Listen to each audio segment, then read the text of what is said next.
آپ کے سسر کو 7 سال بعد معلوم ہوا کہ آپ ان کے اسٹینڈرڈ کے نہیں ہیں.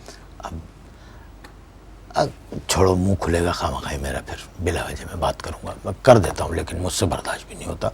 بات یہ ہے کہ دبئی جانے سے پہلے میرے سسرالیوں کا اسٹینڈرڈ ہم سے بھی نچلے درجے کا تھا.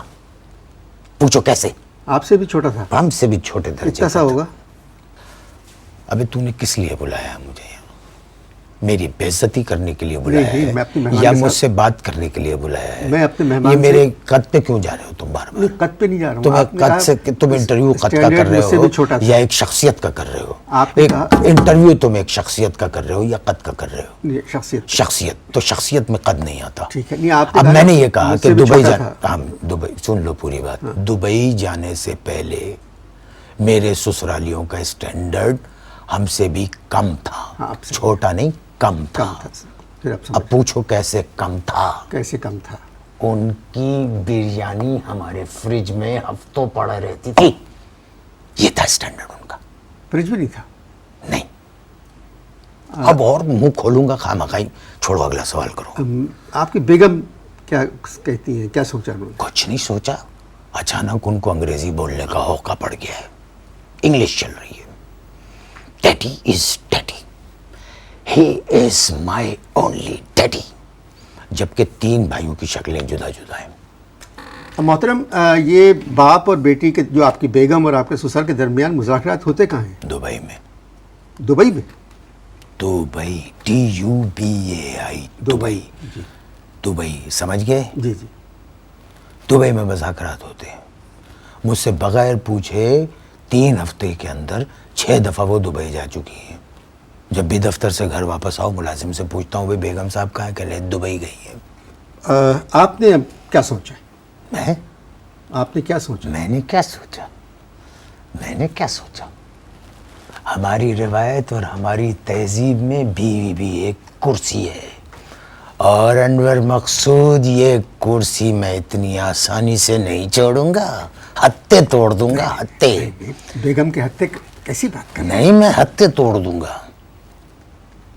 ہیں؟ آرام سے. ہتھے آرام سے نہیں توڑے جاتے. نکاح نامے میں طلاق کا حق آپ دونوں کو حاصل ہے؟ صرف اس نکاح نامے میں جس میں جو نکاح نامہ میرے پاس ہے. جو نکاح نامہ میرے پاس ہے اس میں مجھے حق حاصل ہے. مگر ایک حیرت کی بات ہے کہ جو نکاح نامے کی کاپی بیگم کے پاس ہے اس میں یہ حق اس کو بھی حاصل ہے کہ وہ طلاق دے سکے. میں تو تمہیں قسم کھا کے 100% کہتا ہوں کہ یہ ترمیم میرے سسرے نے پیسے کھلا کے کی ہے. جو نکاح نامہ آپ کے پاس ہے اس میں طلاق کا حق صرف آپ کے پاس ہے. جو نکاح نامہ آپ کی بیگم کے پاس ہے نکاح نامہ اس میں طلاق کا حق دونوں کو ہے. تو یہ بات بے معنی کی گئی ہے. ترمیم کی گئی ہے اور ترمیم سسرے نے کروائی ہوگی. پیسے کھلا کے بڑا پیسہ آ گیا اس کے پاس. تو اب آپ کیا چاہ رہے ہیں؟ کون؟ آپ. سب سے پہلے تو نکاح نامے کی وہ ترمیم واپس کروانی ہے مجھے. یعنی جس سے اس کو یہ حق حاصل ہو رہا ہے کہ وہ مجھے جب چاہے بدل دے. لوٹ مچیے. آپ نے اپنے سسر سے بات کی؟ ارے بے ایمان آدمی. کوئی 200 دفعہ فون کر چکا ہوں. خود ہی فون ریسیو کرتا ہے اور رانگ نمبر کہہ کے بند کر دیتا ہے. ایک بات پوچھوں؟ تو پوچھو. میں آج بہت موڈ میں ہوں. بہت غصے میں بھی ہوں. بہت موڈ میں بھی ہوں. آپ کے سسر یہ تو نہیں چاہتے کہ آپ کی بیگم کی شادی کہیں اور ہو جائے؟ 100%. بھائی آپ کے علم میں ہے کہ آپ سے طلاق دلوا کر وہ اپنی بیٹی کی شادی کس سے کرنا چاہتے ہیں؟ آپ نے کیا کہا؟ میرے علم میں ہے. جی. علم اگر حاصل کر لیا ہوتا تو یہ بات نہ ہوتی. جتنا علم دماغ کا ہے اس کے مطابق میں 198% تمہیں یہ کہہ سکتا ہوں کہ مجھ سے نجات دلوا کے میرا سسرا اپنی بیٹی کی شادی اپنے باس سے کرنا چاہتا ہے. باس سے. آپ کو کیسے معلوم؟ ہیں؟ آپ کو کیسے معلوم؟ 100 دفعہ میرے سامنے ٹیلی فون کی گھنٹی بجی. میری بیگم نے فون اٹھایا اور اٹھاتے ہی کہا یس باس. پھر اچانک مجھ پہ نظر پڑی اور ایک دم جھجک آئی ان کو اور انہوں نے فون بند کر دیا اور میرے سامنے سے گنگناتی ہوئی گزر گئی. کیا گنگناتی؟ بس میرا نام عبدل ہے. ٹیون سے میں نے اندازہ لگایا کہ وہ کہہ رہی ہیں چھوڑ اب دل کا گھر مجھے پی کے نگر آج جانا پڑا ٹم بم ٹکڑ چنگ ٹم ٹکڑ چنگ چنگ چکڑ. یہ بھی کیا انہوں نے؟ ہاں بالکل میوزک کے ساتھ. بات یہ ہے بھائی جو آپ باتیں بتا رہے ہیں مجھے بھی ایسا لگتا ہے یہ صرف آپ کی سوچ ہے، ہماری تہذیب میں ایسا نہیں ہوتا. ابے میرے سسرے کی تہذیب دبئی جا کے بدل جاتی ہے. بتاؤ اس نے اپنی ایک تصویر بھیجی ہے اپنی بیٹی کو، اس نے سسرے نے اپنی شارجہ کے ایک بیچ کے اوپر لال رنگ کی چڈی پہن کے ریت میں آدھا دھسا ہوا ہے اور اس کی پیٹھ کے اوپر اس کا باس بیٹھا ہوا مشروب مغرب پی رہا ہے. وہ پکنک وغیرہ بنا رہے ہوں گے. ابے باس پیٹھ پہ بیٹھ کے مشروب مغرب پی رہا ہے، اس میں پکنک کہاں سے آ گئی؟ تو آپ کی ساس بھی دبئی میں رہتی ہے؟ نہیں، وہ رہتی ہیں پنڈی میں. تو آپ ان کے پاس جائیں اور بات کریں. وہ خود کش ہے. ساس خود کش بات نہیں کرتی، دھماکے کرتی ہیں دھماکے. مجھے دیکھتے ہی کہتی ہیں آؤ رزیل تنن آ گئے کمزاد بنو، دھماکے کرتی ہیں خود کش. کیوں کرتی ہیں ایسا؟ بھائی حالات بدل گئے ان کے. ٹویوٹا کورولا نئی مل گئی ہے، ہر کمرے میں اے سی لگا ہوا ہے، نئے صوفے آ گئے، مزاج ہی نہیں ملتے. ابھی تھوڑے دن پہلے میں ملنے کے لیے ان سے گیا، میں نے کہا السلام علیکم. دیکھتے ہی پہلے تو مجھ پہ خود کش کیا، آ گئے منحوس دنن. مجھے بیٹھنے کے لیے بھی نہیں کہا، مجھ سے کہنے لگی جاؤ جا کے لان میں بیٹھو. اس میں کیا برائی ہے؟ ارے کیا برائی ہے، لان میں ایک بھی کرسی نہیں تھی. 1.5 گھنٹہ میں کھڑا رہا، 1.5 گھنٹے بعد باہر نکلی، مجھے دیکھا پھر ایک خود کش کیا. کم ذات کہیں کے چلے آتے ہیں پتہ نہیں کہاں سے دھنن، اور گاڑی میں بیٹھی اور یہ جا وہ جا. گفتگو جاری ہے، آپ اشتہار دیکھیں. وقفہ ختم ہو چکا ہے. وقفے سے پہلے ہم بات کر رہے تھے ہمارے مہمان جو ہیں ان کی ساس جو تھیں وہ انہوں نے لان میں ان کو ٹھہرا دیا اور بغیر ملے وہ روانہ ہو گئی. چلیے جی بہترین بات. اب دیکھیے ساس کی وہ حرکت، دیکھیے ساس کی کہ مجھ سے بات کیے بغیر گاڑی میں بیٹھی اور چلی گئیں. اور ملازم کو پیغام کیا دے گئی؟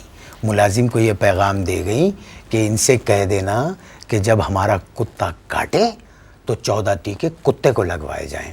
اور کہنے لگے آپ ریسسٹ بھی نہیں کریں گے. لو بھائی میں تو بھاگا 1 فٹ پیچھے تھا کتا جب میں نے مین گیٹ کراس کیا. یہ لوگ شروع سے ایسی ہیں؟ نہیں، یہ دبئی جانے کے بعد ایسا ہوا. شروع میں تو میں اپنے سسر کو شہزادہ لگتا تھا، شہزادہ. دن میں 3-4 دفعہ مجھے دیکھ کے کہتے تھے ہیلو پرنس، ہیلو پرنس.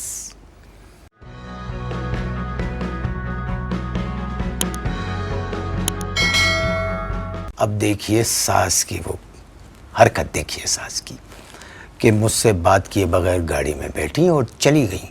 اور ملازم کو پیغام کیا دے گئی؟ ملازم کو یہ پیغام دے گئی کہ ان سے کہہ دینا کہ جب ہمارا کتا کاٹے تو 14 ٹیکے کتے کو لگوائے جائیں. اور کہنے لگے آپ ریسسٹ بھی نہیں کریں گے. لو بھائی میں تو بھاگا 1 فٹ پیچھے تھا کتا جب میں نے مین گیٹ کراس کیا. یہ لوگ شروع سے ایسی ہیں؟ نہیں، یہ دبئی جانے کے بعد ایسا ہوا. شروع میں تو میں اپنے سسر کو شہزادہ لگتا تھا، شہزادہ. دن میں 3-4 دفعہ مجھے دیکھ کے کہتے تھے ہیلو پرنس، ہیلو پرنس. آپ کو پرنس کہتے ہیں؟ یس. آپ کرتے کیا ہیں؟ وہ یہ سب شوہر کرتے ہیں. نہیں، میرا مطلب ہے کام کیا کرتے ہیں؟ میں اخبار میں کام کرتا ہوں. تھوڑی دیر پہلے آپ نے کہا کہ آپ نے علم حاصل نہیں کیا. ہاں تو بالکل صحیح کہا. جب ہم نے اخبار میں نوکری کی تو مالکان نے ہم سے جو ہے تعلیم کا پوچھا ہی نہیں. کیوں؟ ان کو ڈر تھا کہ کہیں ہم بھی مڑ کے نہ پوچھ لیں. تو اخبار میں کیا کام کرتے ہیں؟ اخبار میں جو اخبار نہیں بکتے ان کے لفافے بنا کے ڈسپوز کرتے ہیں، اور جو اخبار نہیں چھپتے ان کے کاغذ مارکیٹ میں بیچتے ہیں. یہ کیسی ملازمت؟ فضول بات نہ کرنا. یہ ایڈیٹر سے زیادہ امپورٹنٹ نوکری ہے. پورا اخبار چل رہا ہے ہمارے اس ڈپارٹمنٹ کی وجہ سے. اور کیا کرتے ہیں؟ اور بھی کچھ کرتے ہیں؟ ہاں اور بھی کچھ کرتے ہیں. جو لوگ کالم خود نہیں لکھتے دوسروں سے لکھواتے ہیں ان کو ایک دن پہلے ہم ٹیلی فون کر کے کہتے ہیں کہ کل آپ نے کس موضوع پر لکھنا ہے، اور جب کالم چھپ جاتا ہے اس دن ہم اس رائٹر کو فون کرتے ہو کہتے ہیں آج کا آپ کا جو کالم چھپا ہے اس کا موضوع یہ ہے. میں نہیں سمجھا. نہیں سمجھے؟